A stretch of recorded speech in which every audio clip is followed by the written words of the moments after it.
Yuli Ismayanti, mahasiswa Universitas Negeri Makassar, Prodi Akuntansi S1. Jadi, dalam video kali ini kita akan mengupas tuntas skandal audit yang paling mendalam dan viral di Indonesia dekade terakhir ini, teman-teman. Tentu yaitu kasus PT Pilar Sejahtera Food Tbk atau kita sering kenal dengan AISA yang memunculkan temuan audit investigatif senilai triliunan rupiah. Dugaan tindak pidana pasar modal dengan terdakwa mantan direksi PT 3 Pilar Sejahtera Food Tbk atau AISA. Tahun 2018, dunia pasar modal Indonesia diguncang skandal audit yang mengunggah pertanyaan. Bagaimana perusahaan dengan laporan keuangan bersih bisa menyembunyikan kerugian triliunan rupiah? Pada kali ini, kita akan menelusuri kasus PT 3 Pilar Sejahtera Food Tbk atau AISA.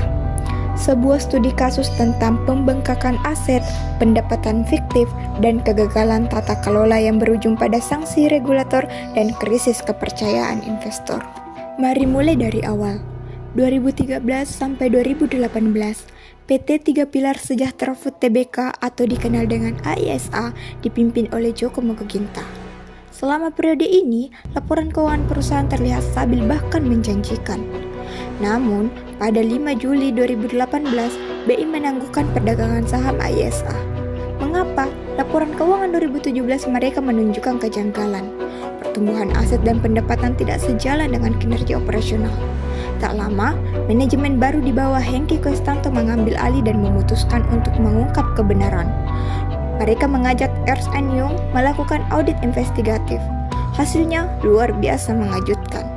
Pada Maret 2019, Ernst & Young mengungkap overstatement aset senilai 4 triliun di piutang, persediaan, dan aset tetap.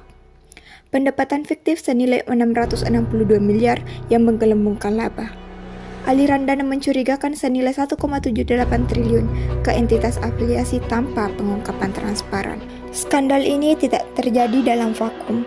Ada rantai kegagalan yang melibatkan yang pertama manajemen lama. Diduga merancang skema pembengkakan aset dan pendapatan untuk menjaga citra perusahaan di mata investor. Yang kedua, auditor eksternal, KAP Purwanto, afiliasi Ernst & Young, memberikan opini wajar tanpa pengecualian atau WTP atas laporan 2017 padahal terdapat indikasi kecurangan. Yang ketiga, entitas afiliasi. 8 perusahaan terkait manajemen lama menjadi penerima manfaat dari aliran dana tidak wajar. Yang keempat, regulator. BI dan OJK awalnya kurang proaktif tetapi kemudian mengambil tindakan tegas setelah audit investigatif. Di balik angka-angka fiktif ini terdapat pelanggaran prinsip akuntansi yang sistematis. Yang pertama, PSAK 1.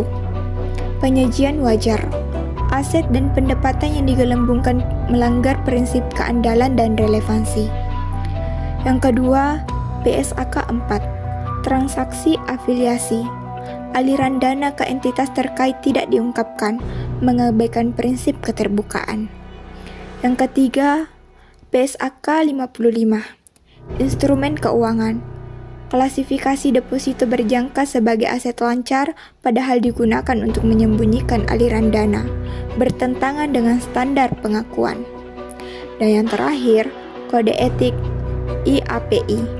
Auditor eksternal gagal mempertahankan skeptisme profesional dan independensi sehingga kecurangan tidak terdeteksi.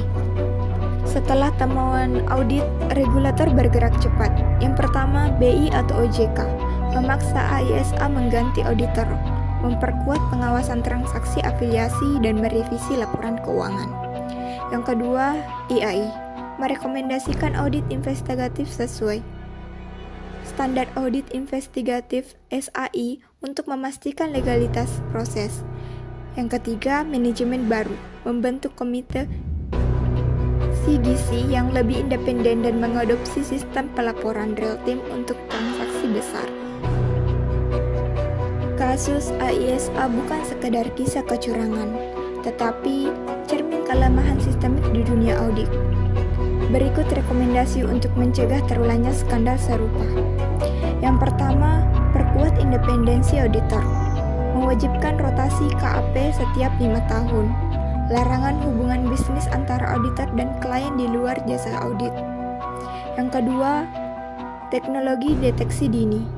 Implementasi AI-based monitoring oleh OJK untuk analisis transaksi mencurigakan.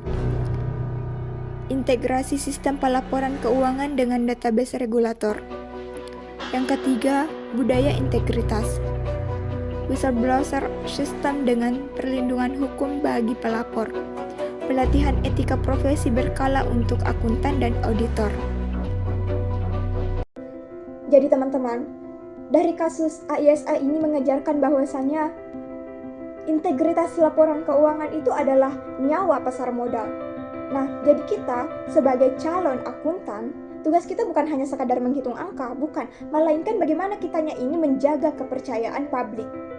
Mari kita bersama-sama membangun sistem audit menjadi lebih transparan.